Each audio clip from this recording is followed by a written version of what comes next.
If there was no wind, it would have been a 10:57. No wind with 10 meters altitude because I'd put in the Tokyo altitude. Now, with that said, if she had a plus 2.0 wind, maybe we're talking about a low 1050. Like if she had the perfect tailwind that was 100% legal. I mean, obviously that's not how it works, but it just shows this wasn't a 1061 with a plus 1.9. It was into a headwind. Incredible. Yeah.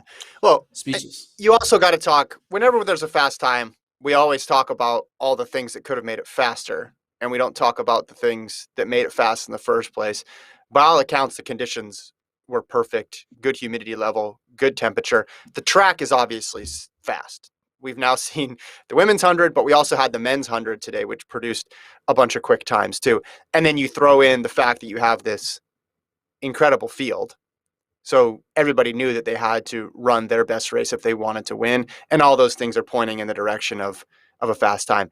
If you told me at the beginning of the year, 1061 for the Olympic final, I'd have said that's ambitious. But if you told me that after Fraser-Price had run 1063 already this year and all those other low 10.7s that we saw from Thompson and what we saw in the first round and what we saw in the semi, it tracks. But no doubt it was one of the all-time performances, and the image of her pointing at the clock as she crosses the line is going to be one that's right up there with Bolt celebrating early and all the other. I think back to Jeter anchoring the U.S. 4x1 team in London as one of those photos that you never forget. But yeah, sweet for Jamaica. Sweet for Jamaica. 1, 2, 3. Big shout out to Kai in the chat, All in the Game in the chat, and DC Knoll in the chat for all congratulating me with my prediction. She was what was her odds? She was a plus 175 to win. So I put $100 on and I win 275. Pretty good. Yeah. And in retro, you watch the final and you think, wait a minute, how was she ever considered the underdog? But sprinting gives us more data points than most other track events. We just had the 10,000 yesterday where we were basically grasping at straws because how many 10,000s are there in a year? But when you factor in how small the margins are, and we don't really know in finals or in prelims and semifinals how hard people are going, you can lead yourself to make some assumptions that ultimately prove out to be incorrect. Again, I think Fraser-Price ran a solid race. I think Jackson ran a phenomenal race. It's just when someone runs 1061, what are you supposed to do?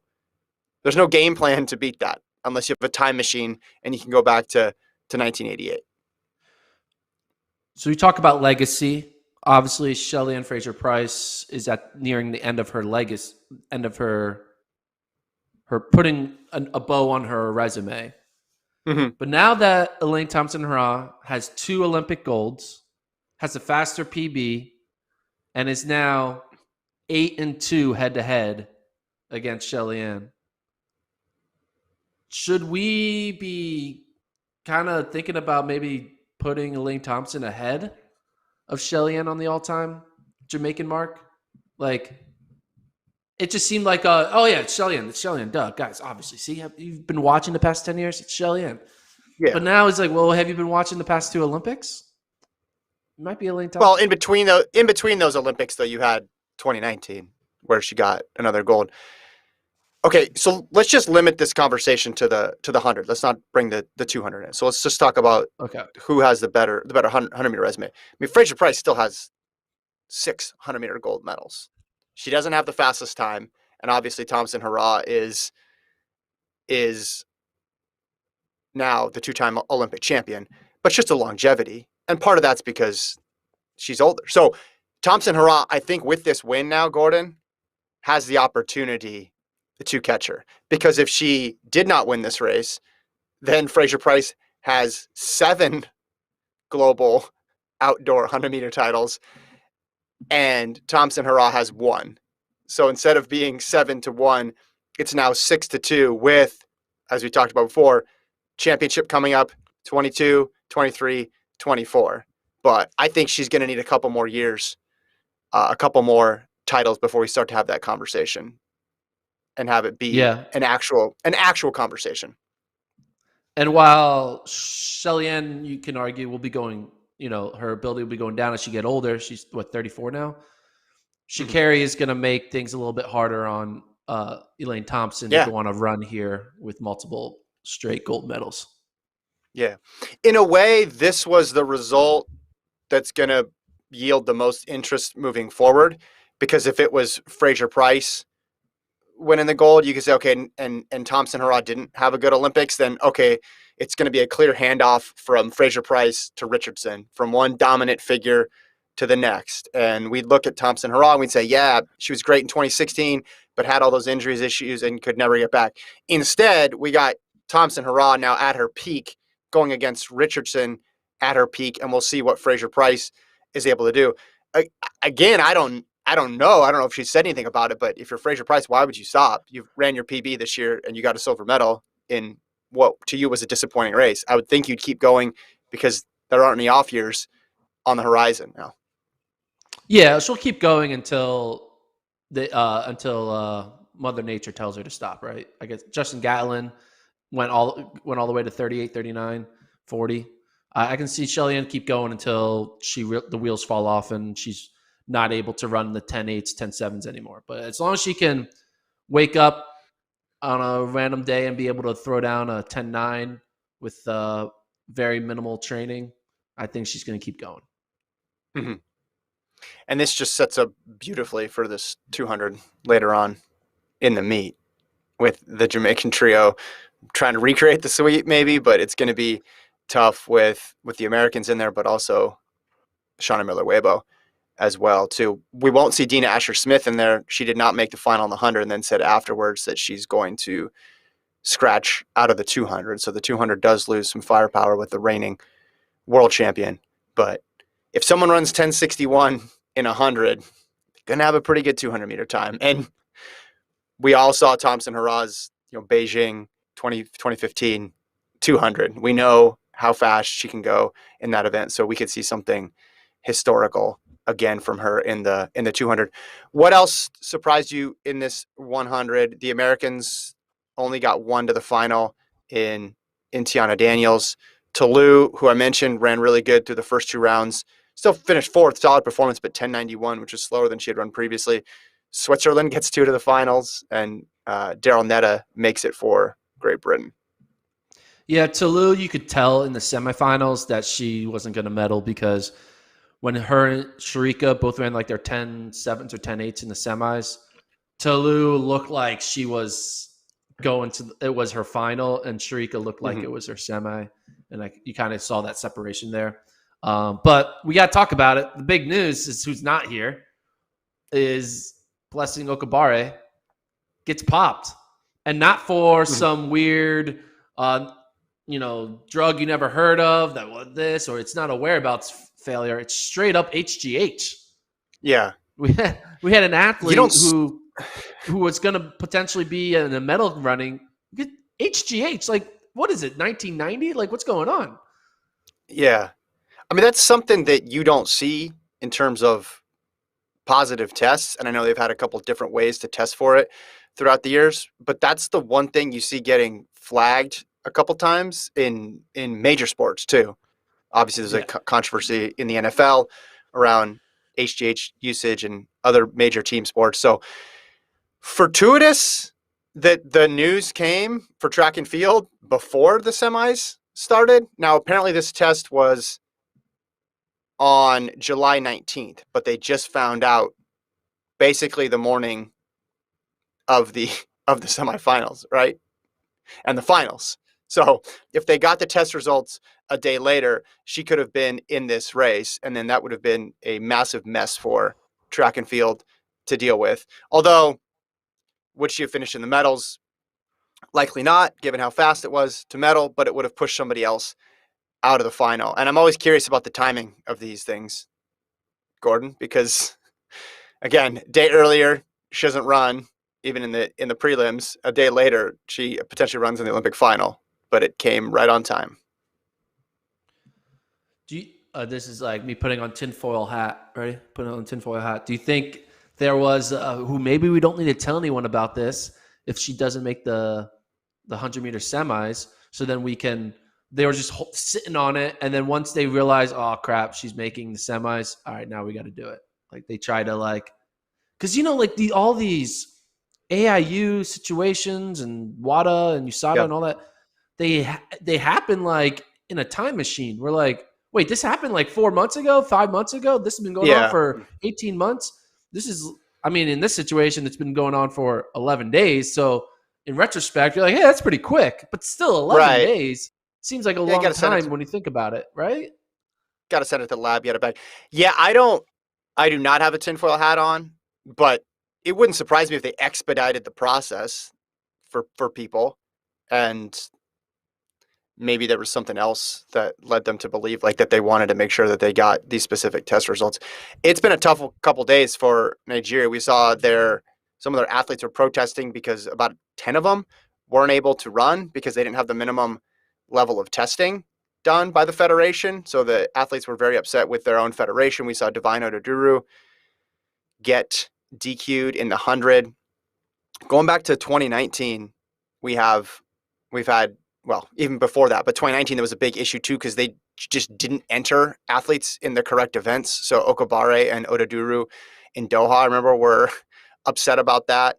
But just a tough couple days for the Nigerian track and field contingent. They did get a guy through in the 100, running a pretty quick time, which we'll talk about in a little bit. But yeah, any other thoughts on this race?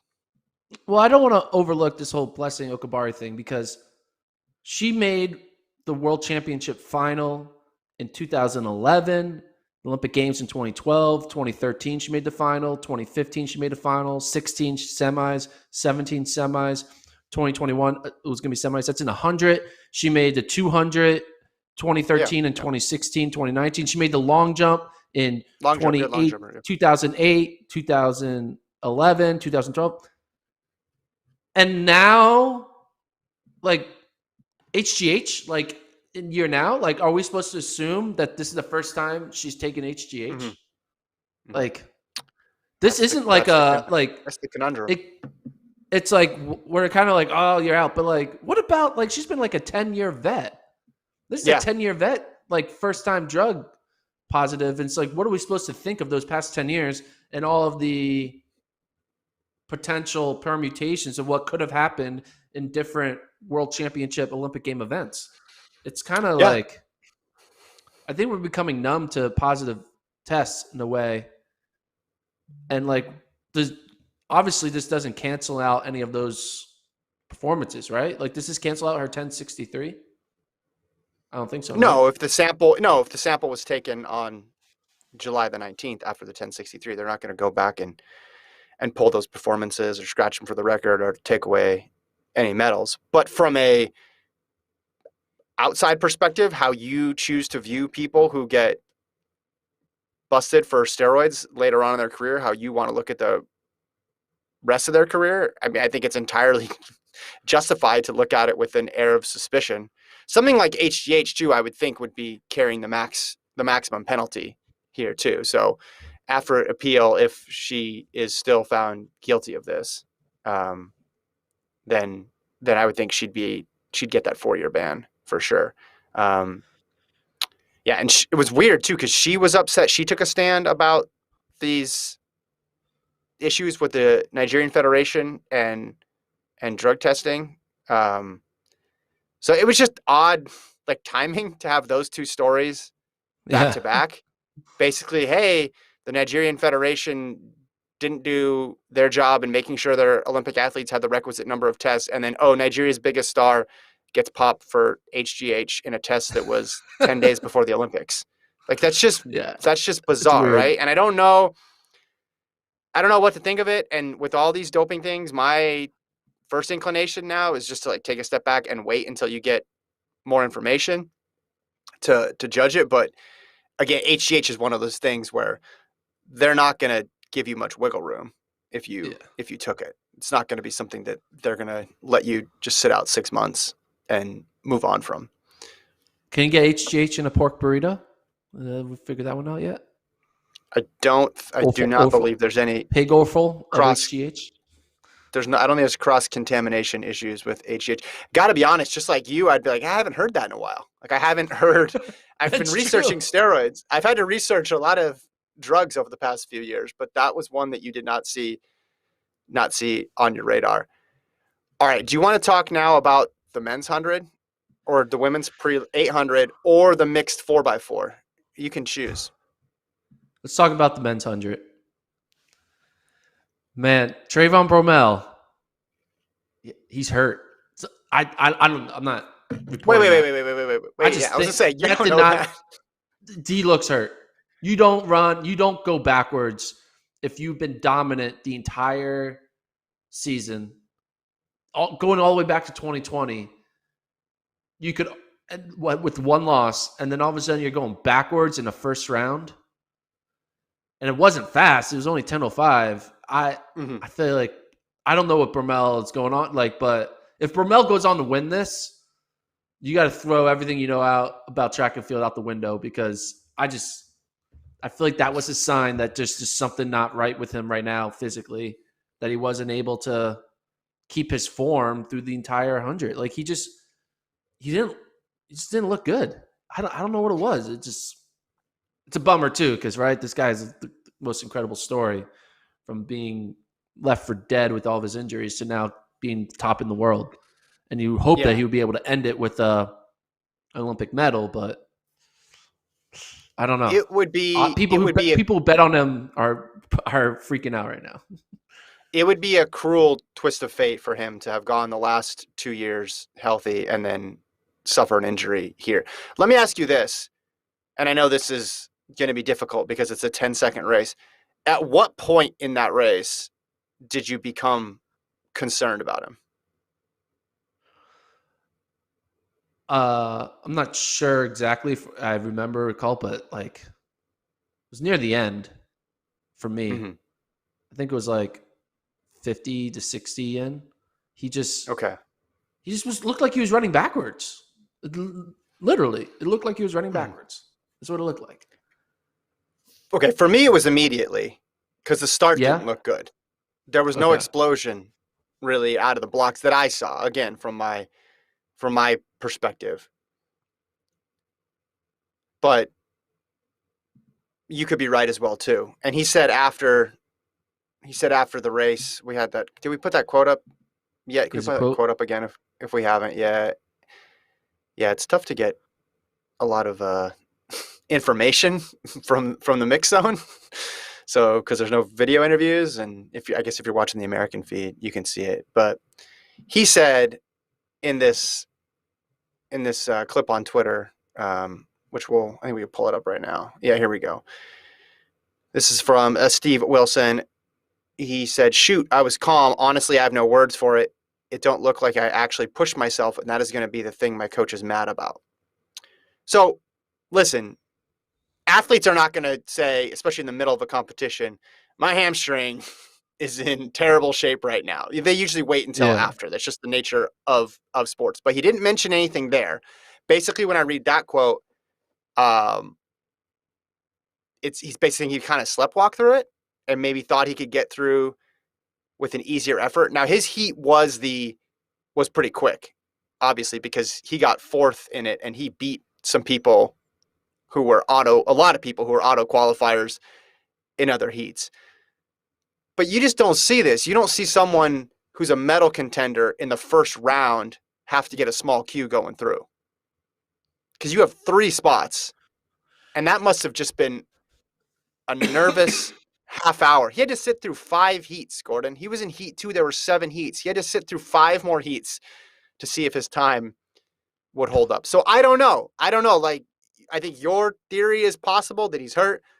There could be, hey, he just had an off race and he was in a bad heat. That could be a possibility. Maybe the peaking happened too soon. I don't know, but it was concerning to say the least. And we'll find out in that semi. We'll find out real quick tomorrow. We will find out real quick. If he doesn't have it, yeah. If he doesn't have it, he doesn't have it at that point. But I don't know. It's not something you can chalk up to, hey, he stumbled out of the blocks like in Monaco. He had a bad start, right? The start just didn't look explosive. That first 30 meters, I thought he was going to put away the field and then shut it down, just like we've seen a lot of favorites do. And that just never happened. And then I was waiting and waiting and waiting. And then I thought, okay, maybe he'll separate the last 50. And it just wasn't there. So I don't know what to think. I do not know what to think. Any sort of explanation is possible. And if you want to say, okay, he's not in 9.77 shape, he still should have been able to come out there and clock a low 9.9. Yeah. He's really consistent with low 9.9s. Yeah, and outside of him, everyone else pretty looked good. I felt Fred Curley looked back to like Olympic trials Fred Curley, which got me excited because spoiler alert, I'm going to put my next $100 on Fred Curley medaling because I think that's going to be good odds.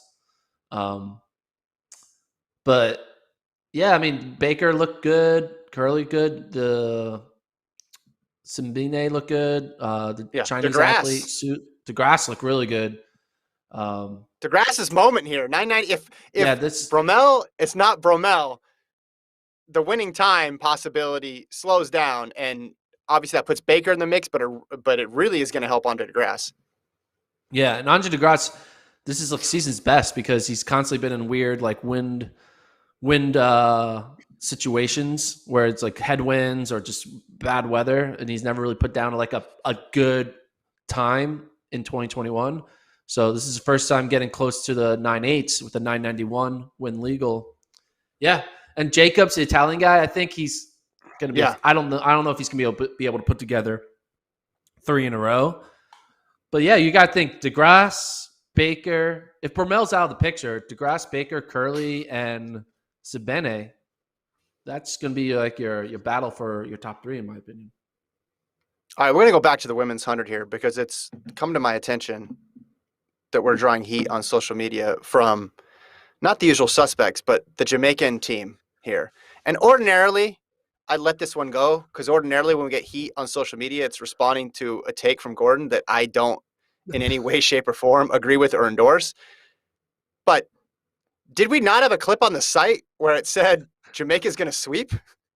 Did my co-host, Gordon Mack, not bet $100 of his own money on Elaine Thompson hurrah? Did that not happen? Look at our website. Look at our website. It's right there. Now, maybe they're referring to the 4x1 stuff, and that was Sha'Carri news, obviously. But when it comes time to the Open 100, we've been pretty clear this is going to be Jamaica, Jamaica, Jamaica. And you went insofar as to put down your own money on it. Yeah, I think a lot of people on the internet just like, they just think everyone is against them, right? And we are American-based, so we are going to be naturally pro-America because that's where we're from. But like in this situation, I was pro getting the picks right, and I had Elaine Thompson. Pro your money. I was pro my money. And FloTrack, where do we rank? What was the FloTrack rankings for this event? Let's bring that up. Where did the FloTrack rankings rank? We had. Oh, look at this. We had Fraser Price 1, Thompson 2, Okagbare 3, who got popped, and then Jackson 4, and Tolu 5. So, like, if you take out, I was doing pretty good with my Jamaica sweep with then Tolu coming in 4th. So, yeah, just for the record, I think we're doing a good job with. Where's the USA bias there? I'm struggling to find it. Look, Jamaica's in the chat. I appreciate it. They're always passionate. They're always here. I don't. Maybe they're going back to Sha'Carri days. Maybe earlier on that's what it is. in the season, or maybe even as late as the trials. But I don't know. Oh wait, we have one here. Usain Bolt needs to come out of retirement to save Jamaican men's sprints. I stand by that take. Yeah, I stand by that take. 100%. The Jamaican men aren't looking too good. But look at this other one. Jamaican women are going to run the show at the Olympics. That was a month ago. Jamaica are runaway favorites. Women's 4x1 Olympic preview. Team Jamaica, do they need to get hooked up with an account? Maybe that's what we got to do. Well, here's the thing. That's what it is. Speaking of Usain Bolt needs to come out of retirement, did you see the tweet? Did you see Usain Bolt's tweet?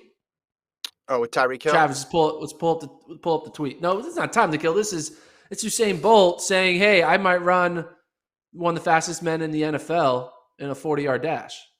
Which where he's been tweeting about his team. We got to find this tweet.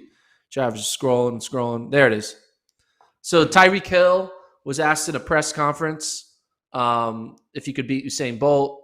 Tyreek Hill, thankfully or like respectfully, said, "No, not in 100, but in a 40, yes." But he also said he only could beat him because he's old and washed up. This is what he implied. And Ty Hill said, "I said what I said," and then Usain Bolt said, "Say less." So is that him saying, "I'm willing to challenge you in a 40-yard dash"? And if that is true, does in retirement Usain Bolt have a chance against a peak fitness in their prime Tyreek Hill in a 40-yard dash, which is less than 60 I think meters, he has a chance. which is not even a I don't think I think Tyreek Hill would smoke him in a 40. Yeah, 100%. Yeah. I don't know what. But like even with the year of training, how long would it take? Okay, with the year of training, no. With the year of training, Bolt would beat him. But if he's completely out of shape, would he though in 40 in a 40? Yes. How many times was Usain Bolt in the lead of a 100-meter dash after 40 meters? After 40 yards, excuse me. How many times was he racing Tyreek Hill in a 100-meter dash? He was racing actual Olympians at that point. I mean, he's good. Christian Coleman ran an actual 40 and ran 4.1. So there's a marker for you. And he's a high 9.7 guy. And then you had Bolt, who was a high 9.5 guy. Okay, but do you think Bolt, a year of training now, could go back to 9.7? I have no idea what he's capable of. I'm just not going to bet against him. And then there was this. I don't know if this was a legit time, but he ran the 9.22. Not real. And that was timed with non-automatic timing. In any event, I just think Tyreek Hill has so many advantages. He's younger. He's actually working out every day to be one of the fastest people he can be. Usain Bolt is older. He's retired. And the event is not his marquee event. Like Usain Bolt's best event is the 200. So he's asking him to go all the way down to 40 yards. You know what? Maybe we'll see it. Maybe we'll see it. No, we won't. You don't need to worry about this because we'll literally never see it. How many match races have been proposed to Usain Bolt throughout his career, and how many has he done? Remember the Bolt versus Farah thing in a 600 that they were going to do for charity, and they even had the same agent? We couldn't even get that going.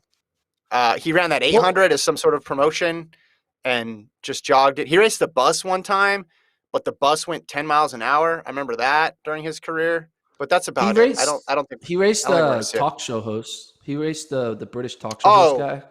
Yeah, James Corden. James Corden. That was fun. Yeah. Anyway, okay, back onto the Olympics. Hill couldn't do that. Yeah, back onto the Olympics. Men's 100. Yeah, I guess it's a wait and see on Bromell. If after the semis it's the same thing, then it's all she wrote. There's no way he'll come back from that. I guess you're trying to give him a mulligan here. I'm not. I'm not. I thought it was interesting context to add to it because he did not mention an injury. Now, again, I could probably count on one hand the amount of times we've talked to an athlete in the mix zone where they advance and then they also talk about an injury. It's almost like code for athletes not to do that. So it would not surprise me if there is some sort of issue because I have enough faith in Bromell's ability and respect for what he's done to know that was not him anywhere close to his best. So no, it would, at this point, I'd be incredibly worried because as I said, where's the precedent for a guy who doesn't make it with a big Q qualifier, making it to the final and going beyond that and medaling and going even farther beyond that and getting a gold? He's going to have to beat the odds entirely. So it would surprise me. It would surprise me if he's able to turn it around. Again, it would be, in a way, it would be a microcosm of the last 4 years of his career, 5 years of his career, where he goes from completely out of it to pull himself up off the ground and become the best in the world. He has to do that in 24 hours now. And that's difficult. So what are we talking about next? Talk about the what are we women's 8. Women's 8. I think I think Mo, man. I think Mo's She's good. gonna win. I've been telling you that she's good. You have not been listening to me for months and months and months. No, It's I've been very listening to you clear. now. I started listening to her after the semifinals of the Olympic trials. Yeah. So 158. Oh, it looked easy. Listen, if you have a 156 PB, a 158 is gonna look easy. I wouldn't be surprised if she sets a PB in the final. She also does this interesting thing, and I don't know if this is something she does consciously. She doesn't run right on the rail. Have you seen this? She's about halfway out, Yeah, yeah. and it's almost like she's inviting someone to try to go by on the inside so she can feel them and then pick it up. But it's also makes it harder for someone to pass on the outside because you're just occupying more space. But she looks like the favorite based on how she ran today and just how easy it was, but also if you take into account the past 2 months. Raven Rogers, the other American in the final. Great Britain has 3 in there. Gemma Reekie, Keely Hodgkinson, and Alex Bell.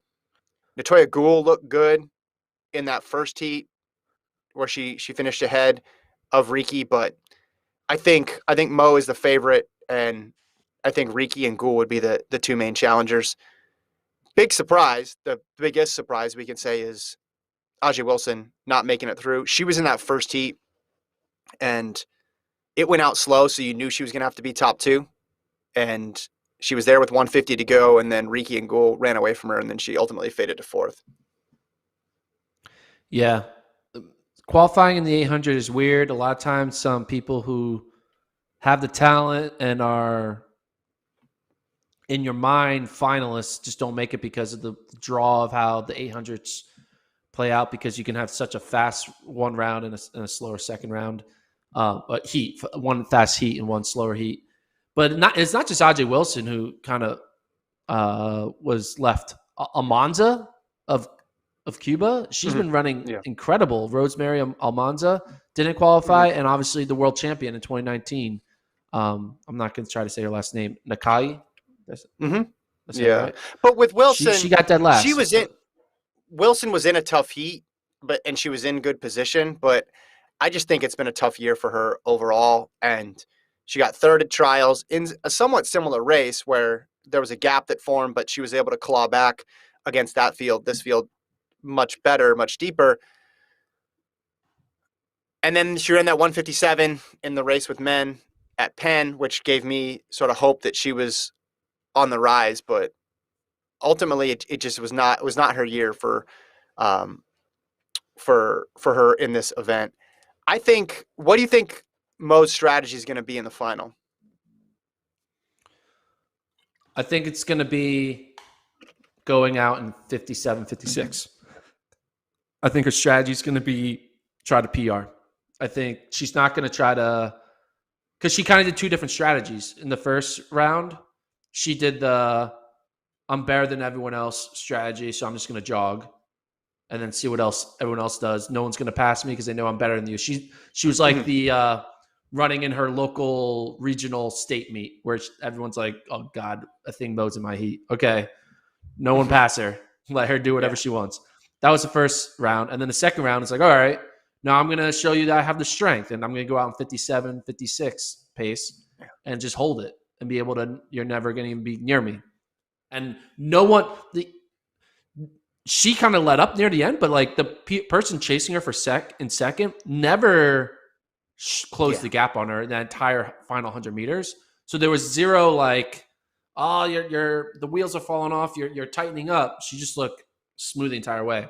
So you have to imagine, with the thought of potential gold in your mind, she's going to go out there and I think she's going to PB, and it's maybe she's a baby Rudisha coming around. Like maybe she's about to like take off and just be unbeatable for the next decade. I mean, starting off pretty well right now. She's very comfortable running from the front, and I wouldn't expect her to change that in the final. And any athlete that reaches this level, they've dominated at the younger level for the most part. It's kind of rare, so they get used to running in front. But a thing, Mo, I know you've watched some of those old AAU races going back when she was, 14, 15. She got used to just burying people and going for records. That's what she was doing. She was chasing these times, and nobody could keep up then. And you thought, okay, well, as she gets older, there's going to be competition. How's she going to respond to it? And she just keeps beating them the same way she was beating them when she was in 8th grade or 9th grade or in 10th grade. And it's just stunning to see that translate to the international level. That being said, Riki and Gould are particularly experienced. This is a deep field. I think obviously this is going to be her toughest test yet. And there's, it's still the 800. So there's still wild things that can happen. If you were her opponent, what would you try to do? Would you just try to go out ridiculously hard the first 150 and just grab the lead and try to control the race and make her react? Or would you just try to cling to her shoulder? Well, there's nothing you're going to be able to do because I think a thing Mo is planning on going out in like 56 low. Yeah. If I had to guess. Okay. And so what, you're going to go out in 55? Like, no, you're not going to do that. Oh, you're going to stay back and go out in 60 and hope you close a 4-second gap? No, that's not going to work either. The only thing you have really to do is just pray that she tightens up in the final 150. That's the only chance you have against a thing Mo, I think. Yeah. And this was, we could put it up on the screen now. This was basically a thing Mo's career prior to this, those huge margins, just dominating fields. And how old is the thing Mo? 19. Is she 20 yet? She's 19. So if she wanted to, she would still be eligible. Would she still be eligible to run at the AA Junior Olympics this week? In the 19-year-old section? The rare double. I think they'll have her. Yeah, I think they would make accommodations for her. She's like that one person who had an opportunity. Do I run in the AA Junior Olympic Games or the Tokyo Olympic Games? She chose the right decision. She made the right decision, but I think she's the only one really in that AAU universe that ever was ever given that decision. Yeah. Choose our Olympics or their Olympics. She's won enough AAU titles that she can go on and win an actual world Olympic title. Travis says she could do 17, 18, I think. Oh. Even though she's maybe because she just turned 19. Oh, no. I don't know. No, you can't. 19-year-olds aren't allowed. It's 18 is the highest you can be. So take back that whole premise. All right. So the double is gone. Double's gone. It's disappointing. But maybe she can, maybe mess around with the birth certificate or something, and people won't know. Maybe she can just fly under the radar, like just no one will notice. I think they'll have her. I think it's gonna be hard for. I think they'll have her. They'll let her. They'll make an exception. It's like if you qualify for the Olympics and you're 19, you get to run. Any year you can go back. It doesn't matter. Yeah. All right. Let's talk about the other running event final, the mixed gender 4x4. Now, Gordon, I watched the mixed gender 4x100 meter medley relay last night in swimming just to put myself in the right headspace for this. The U.S. finished disappointing 5th in that one. So I thought, hey, they're going to be out for redemption here, but they do not get it done. Poland wins the first installment of the mixed gender 4x4. Dominican Republic in 2nd, the U.S. 3rd. The U.S. ran the team that I thought they would run, the 4th and 5th place people from the trials. So that ended up being Trevor Stewart, Kendall Ellis, Kaylin Whitney, and Vernon Norwood. But a disappointing result, I think you'd say, from the U.S. It's kind of the expectation that every 4x4 they win. Doesn't matter if it's men, women, mixed gender. We expect the U.S. with their depth to figure out a way to get it done.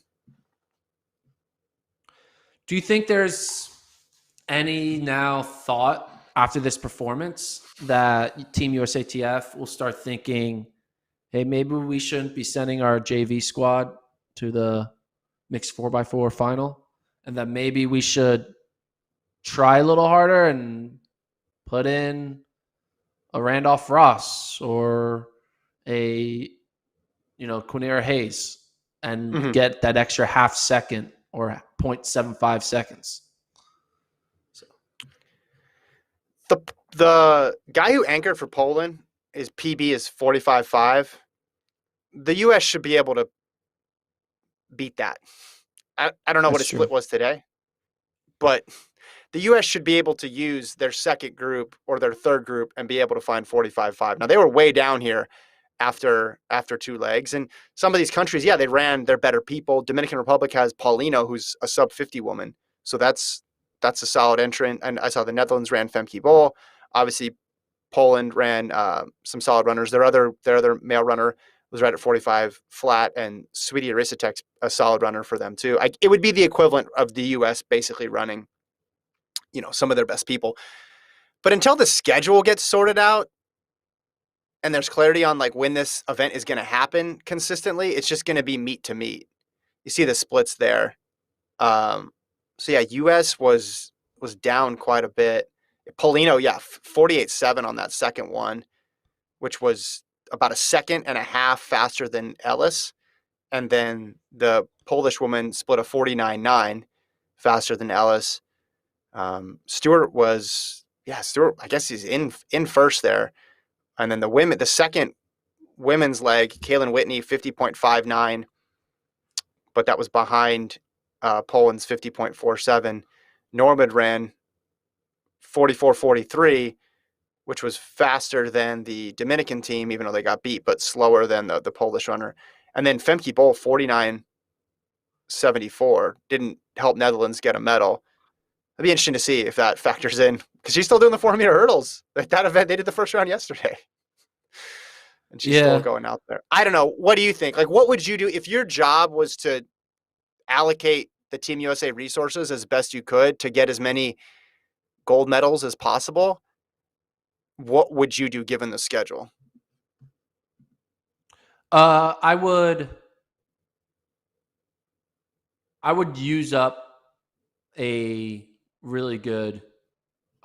top 3 400-meter female, because I feel like the difference between a Kaylin Whitney and a 49-second Felix Hayes or Jonathas is very different versus the difference between a 44-second Norwood or Stewart, and they're probably a guy like, I feel like Cherry or Randolph Ross are probably going to run 44 seconds as well. Like, and 43, I don't think they're going to go to that well, right? So I think what they should have done is they should have ran a top 3 female with Kendall Ellis and then Stewart and Norwood. And I guess who that top 3 female is, you see who wants to do it, right? Yeah. So we were talking the past couple of weeks about, is Felix going to do this, because we just assumed it was a sure gold, and throw her in there just to grab another gold. But they really could have used it. She would have done it. They probably would have won. Yeah. Yes. Yeah. Do you think she could have split 50 flat? I think she could have split 50 flat. That seems pretty reasonable. Yeah. And that would have been enough to cover that margin of victory. Yeah. But yeah, the U.S. was down. I mean, after 2 legs, they were in a bit of a hole that they had to climb out. Dominican Republic with Paulino really put the pressure on everybody. But yeah, it's going to happen when you're choosing that second group. Or in the case of if you're just listing overall top 400-meter women, right, you'd put Muhammad, McLaughlin, Mo, and then you'd put the 3 400-meter women. So this was really 7-8 basically for the U.S. And yesterday's were probably 9-10 if you look at it. Yeah, I mean, basically, U.S. had an opportunity to put in a 48 high and a 49 low and a 243 low, 243 mids, and would have won by like multiple seconds. But obviously, they're prioritizing their individual events. It is what it is. Congrats to Poland. It's okay. It's okay. U.S. doesn't need to win everything. It's okay. It would sting a lot worse if they lost an actual 4x4. Like, let's be honest. As Carl Lewis says, it's a clown event. So, this is the one. It's a clown loss then.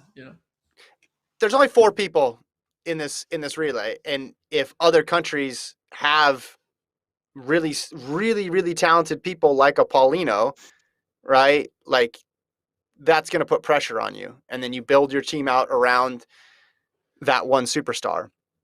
and it's going to make, or in the case of Poland, just a lot of depth there, really solid. But I think that the priority is the 4x4. It's not the mixed gender 4x4. Yeah. And if the priority was, if this relay was thought of the same way, as the 4x4, then we would have seen, well, we would see it at the end of the meet and not the beginning, but we'd also would have seen better people up there for the U.S. And they ran faster than to people like, why didn't they just stick with the same team? That the first team just barely cracked 3:12. So this was faster. Now I know there were all sorts of issues with that one, but that was ultimately slower than what they put out there today with Stewart, Ellis, Whitney, and Norwood. Okay, do you want to talk about the discus? Yeah, I won. Danny Stahl won, to be clear. Danny Stahl won. I did not win. Gordon Mack did not win, but Danny Stahl, the heavy favorite, won. Sweden actually goes 1-2. Pretty good for them. Actually, not pretty good, very good. They were expected to win, but to have two medalists, even better. Wiesen Hodinger got that medal for third. I put him as a plus 225 to medal, and he medaled. And it was by a close margin, 67.07 to 67.02. I thought about putting some money on Matthew Denny because he had a good qualification, but I stuck to my guns, and I went with Wiesen Hodinger of Austria. Or is it Austria? Is that? Yeah. AUT? Yep. Yeah, there you go. Yep. U.S. athlete Sam Mattis got 8th with the season's best. But really, this entire year has been Daniel Stahl just dominating the event. He's never lost. He's always been multiple meters ahead of most people. And it came to fruition again here at the Olympic Games. So congrats to the two Swedes going 1-2. Action from the morning session. Women's 4-meter hurdle heats, pretty much chalk. Muhammad ended up being the fastest qualifier, but Femke Bol and Sadie McLaughlin looked comfortable. Men's 800 heats, Ferguson Rocic went 143.75 in a first round, which is a statement to say the least. And all the favorites went through there. Should we get into a little bit of some Gordon bets? Yeah, let's do Gordon bets, death heats, and then if there's any questions in the chat, we'll get to those. So I'm going to do one. First, this is not really related to Gordon's bets, but it's kind of related to the 800. Michael Cerrone, no one is going to have. He's going to have really good odds, and I'm telling you, Michael Cerrone, I think he's going to win, but I'm going to put a lot of money on him medaling just as a backup plan. But I think Cerrone and Murphy are the two people I'm most confident in medaling, because I think they just know how to win these weird races. They look like they're not in it, and then for some reason they're still in it with 50 meters to go, and then they find a way to close that final 50. Amos and Corrier are the big guns with the fast times, but Cerrone and Murphy, keep an eye on those two. And we were hearing that I saw a report. Apparently, Bryce Hoppel's been hurt, and now he's 100%, and he looked really good in that prelim. Do you think Hoppel is back to the top 4 type finisher he was in 2019? It's hard to tell because we've only had that prelim to look at. It would make sense that he was banged up earlier in the year because he looked solid, and then he went to trials, and it was a bit of a struggle. But the trials are such a difficult beast that you're just trying to get through them. But if he is 100% now, I think he's absolutely a medal threat. Murphy, to me, just looks so bouncy out there, just so effortless. And I feel really good about him as a medalist, probably more than Cerrone if I had to pick, just because it seems like he's it feels like he just timed his season perfectly here. So yeah, you're up like $500 or something on these bets. Yep. Impressive. Lost 100 and then made 600. So I'm up 500. That's how it works. All right. Death heats for tomorrow. Death heats for the next session. What are you looking at here? I get you. We could look at the men's 8, or we could look at the men's 100, or the women's 100-meter hurdles. In those I would. events, is there anything that jumps out to you? I feel like there's really no such thing as a death heat in the like short sprint semifinals because you either going to make the final or you're not. Like, there's no tactical thing in it. Like, Well, that's how all there's. heats work. I You either know, but make it or you don't.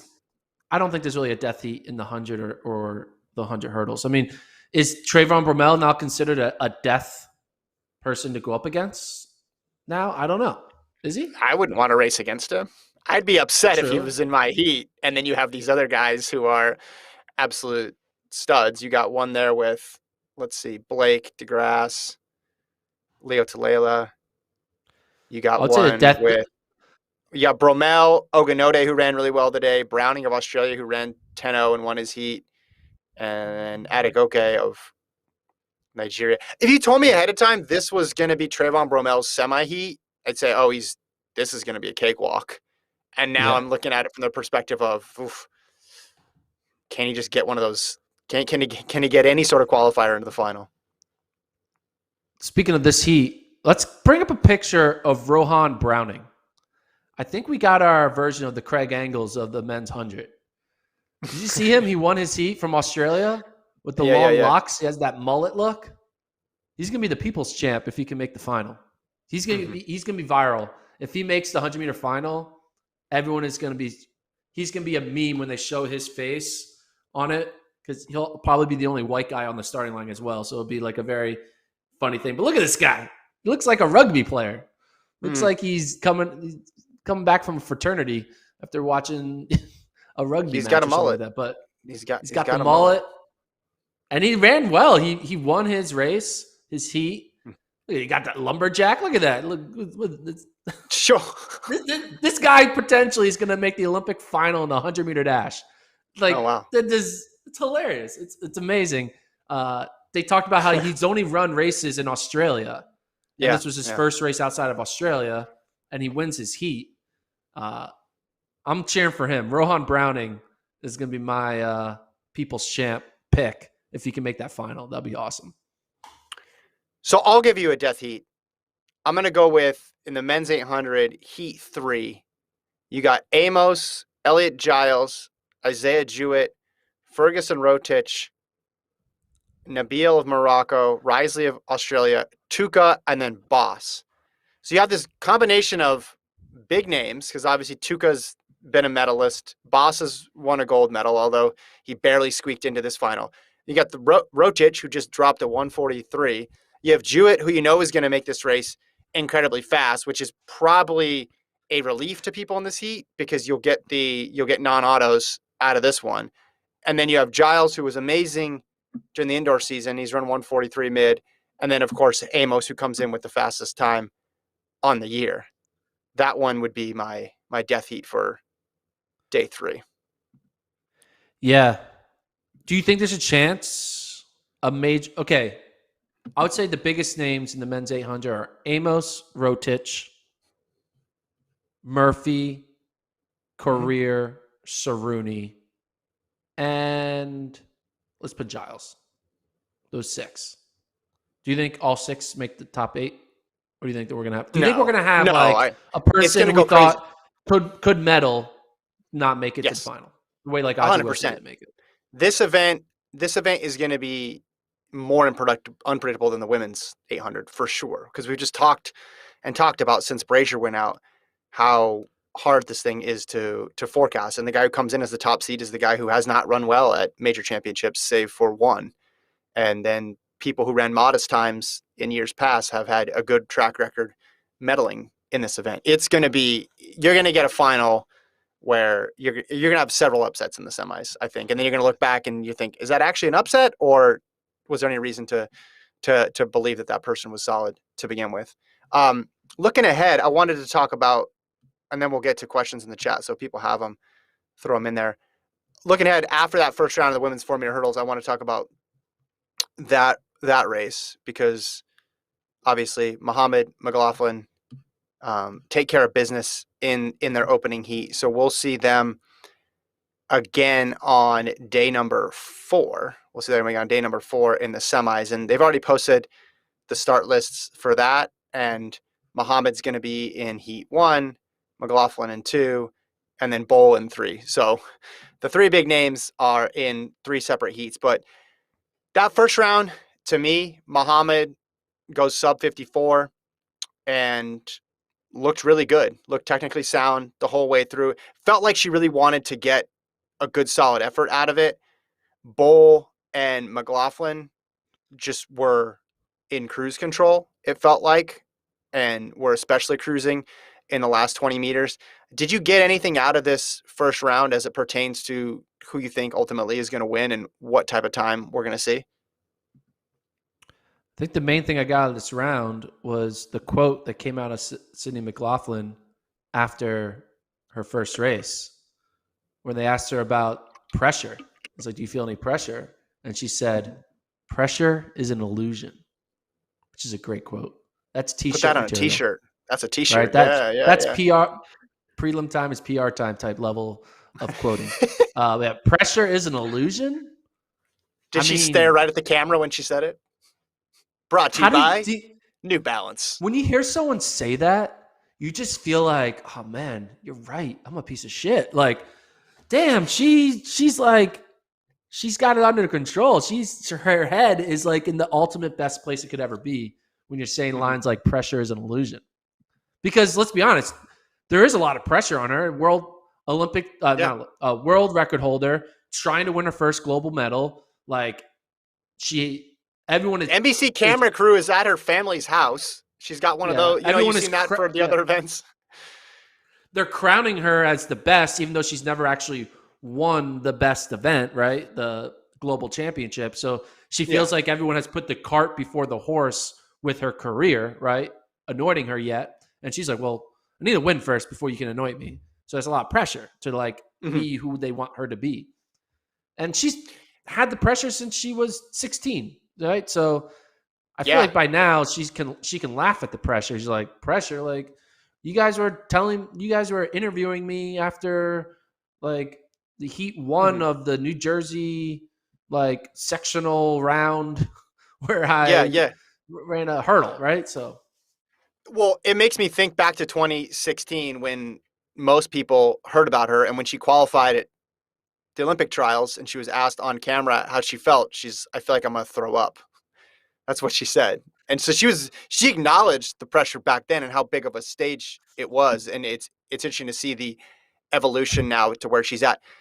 It's tough though. The position that she's in is tough because yes, she's the world record holder. Yes, she's the favorite, but she's also competing against the person who's the second fastest in history, who's won a series of gold medals, and Femke Bol, who's 7th all time, I think, has run the 7th fastest 4-meter hurdle race of all time.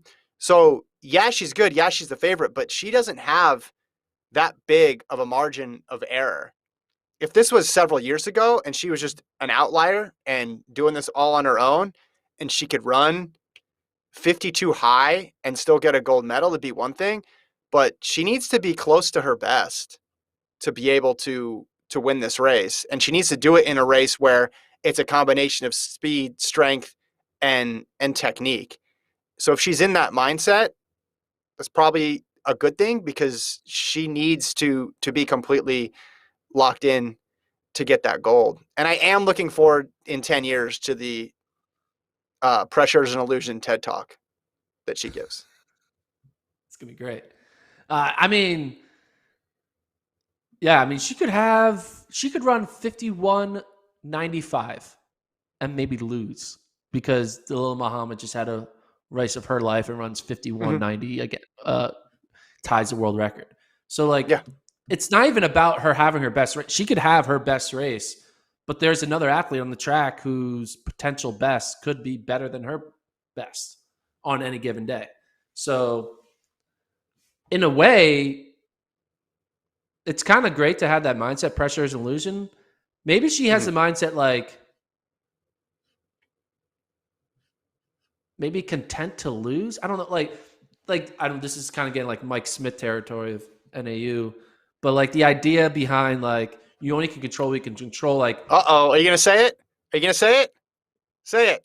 no, Say the three words. No. Is she trusting the I'm not gonna process? say. Is that what you're saying? She's trusting the No, process. not I like trusting the it. process, but like it's like No. when you're going up against someone like Dalilah Muhammad, you have to put somewhere in your mind that like you may not win and it's okay because Yeah, you detach yourself you from the can't. outcome. Yeah, you got. Yeah, like, stop thinking about the outcome. That's what Mike Smith says. Don't worry about the outcome. People who worry about the outcome, freak. It's not So good what for you. you're saying is pressure is an illusion is sort of a synonym for trust the process, which I welcome because if I hear trust the process from an athlete, coach, one more time, I was going to throw my camera down on the ground. So this is a welcome sign. If people come up with other ways to say trust the process without actually uttering the most tired cliche now in all of sports, I will be thrilled. I will be absolutely thrilled. So thank you to Sydney for introducing a new phrase. And of course, the inevitable t-shirts that are going to come from it. Yeah. I can't wait to first cross country meet of the year is asking Mike Smith after their team wins or loses and be like, hey, what are your thoughts on pressure? Is it an illusion or is it real? And he'll be like, pressure is an illusion. Like it's definitely a Mike Smith quote coming out of Sidney McLaughlin, which is great. Yeah. Yeah. It's like them and like that meme where they're holding hands. Yeah. Arnold Schwarzenegger, Mike Smith, and Sidney McLaughlin with inspirational quotes. Yeah. Thoughts on pressure, right? In the chat, someone asked if we're predicting Jamaican 4x1 world record. Yeah, we did that prior to the meet, and then when you go 1061 and then 2:10.7s, and then you add in Brianna Williams or Natasha Morrison, whoever they add in, I'm not sure who they're going to add in, but those are two more women who are under 11 seconds. I think the only way they don't break it is if they drop the baton or someone gets hurt, but they have a huge margin for error. I went through on that clip comparing the US 2012 PBs when they set the world record to Jamaica, and now Jamaica's improved that because Elaine Thompson's basically run a 10th faster. So there we go. So our clip is already on the internet and someone is upset about it. This is on you though. We never said Team USA could beat Jamaica ever in a 4x1. We never said that. I've never even thought that. I think it was when Serenity was on after that 200 and we were talking about, is that what they're talking about? Sha'Carri or not, you didn't stand. I never said that. Well, I want to read this. I never do this, but I'm going to do this. Yo, Sha'Carri or not, y'all didn't stand a chance in the 4x1 or 100. Go do commentary on rugby or something. You don't know what you're talking about. Well, I mean, that last part could be true. I didn't say with Sha'Carri they would have a chance. It was very clear. No. I do say Sha'Carri had a chance in the 100. So it is funny though. You say something, you're wrong on like 9 of your 10 predictions. The one you get right, people are like, "You're wrong. How dare you never believed in us?" No, that's the only thing I got right. That's the only thing you should be commending me for. We got another comment in there about you calling it a clown relay, the mixed 4x4, and people are wondering if it was a clown relay, why did the U.S. appeal to get back in? To which my response would be, there's no clown gold medals. It could be a clown event, but the gold medal is real. Yeah. No, when you say you're an Olympic champion, they don't ask you what event. They just take your word for it. Right? Mm-hmm. I mean, how many people have called themselves Olympians who are 4x4 alternates? Yeah. Listen, this is what you do. You can only race who you race. So 100% credit to Poland. Another t-shirt. And credit t-shirt right there. Credit to Dominican Republic. They earned their medal. That's the way the race unfolded. But if you're telling me if the United States ran their best team, I am going to disagree with you on that. And I think anybody who's paid attention to track would disagree with you about that. And it's very clear they're valuing the 4x4, the regular 4x4 over the mixed gender 4x4. And I think someone asked, why is it a clown event in track, but not in swimming? It's a clown event in swimming too. Yeah. Swimming though, I will say this, swimming, it's more interesting though, because you have the different strokes. So you're looking at how you maximize it. So maybe you have a superstar butterflyer that you want to feature, but it would make more sense to put a person on freestyle that shortens the gap. So I spent some time last night actually looking at the difference. Also in swimming, the gaps. Being behind and ahead is a difference because of the waves. Like the that wake, whole being in the wake and all that stuff. I don't know how swimming works, but I know that's a big factor. But in the end, it's still. I mean, if I'm going to say anything, did you watch the mixed gender triathlon relay? I did not. I just watched the swimming one. So. Okay. Well, USA, our boy Morgan Pearson anchored. And for those who know, Morgan Pearson, Colorado alum, ran cross country for them. They got second. USA got second to Great Britain. And the triathlon relay was a 300-meter swim, an 8K bike, and then a 2K run. Wait a minute. 2K run. Wait, and each person did part of it? No, each person does a whole one. So you do one person does it, and then so it was a male. I was gonna say then a female. 2K run. We should have put Centro on it. That would have made more sense. Right? To put Centro on the 2K. Well, that's run. what made me thinking. It's like you need to have Caleb Dressel, and then who's our best biker. I don't know who our best biker is, and then whoever our best runner in the 5, Paul Chalimo in the 5K, whatever. So he ran a 2K, and his splits were he went out and he was like 10 meters. No, he's like 8 seconds back of second because Morgan Pearson after the bike was in third, and he went out in the opening K of his 2K in 2:25. Yeah. And then he caught him and passed him, and then the other guy just didn't have anything left, and then he kind of jogged in for second. Right.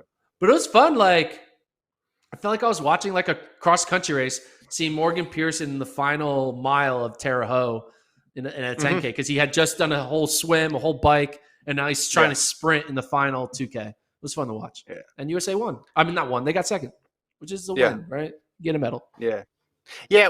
As Americans, people need to be more appreciative of any type of medal, I think. Yeah. This whole and swimming is the worst at it because they treat silvers like tragedies. And then you turn on a track and I think they do a better job actually putting into some sort of realistic context. Yeah. Anyway, all right. I think we'll leave it there. I don't know. People seem like my bets. You already did your bets. We already did that segment. No. I have to say I have 2 bets coming up. Okay, then do it. Let's go. Women's shot put, Valerie Adams. I am betting to medal at plus 175. And then men's high jump, Ivanyuk of Russia. I'm betting to medal at 175. Men's 100, I don't know yet. I have to figure it out. I would stay way away from that if you want some. I think advice. I think I'm going to do Fred Curley to medal. Is going to be my bet. So what would be interesting? Back. It'd be interesting to see the shift in Bromell's odds. Oh, they're going to go crazy. Pre first round and post first round. He was like minus 130, and now he's going to probably be like plus 300, which then make a good bet. Hey, Trayvon Bromell plus 300. I'll take that. Oh my goodness. We've created a monster here, folks. Okay, the FloTrack podcast. You can find it on YouTube. Subscribe if you haven't yet to the channel. You can also download the audio version wherever you listen to podcasts or on the site. We'll be back tomorrow. I'll be joined by Serenity. Gordon is getting the day off to go spend his $500. Thank you to Travis for producing. Thank you to Colt for producing. Thanks, everybody, for tuning in all throughout the world. We'll talk to you guys tomorrow.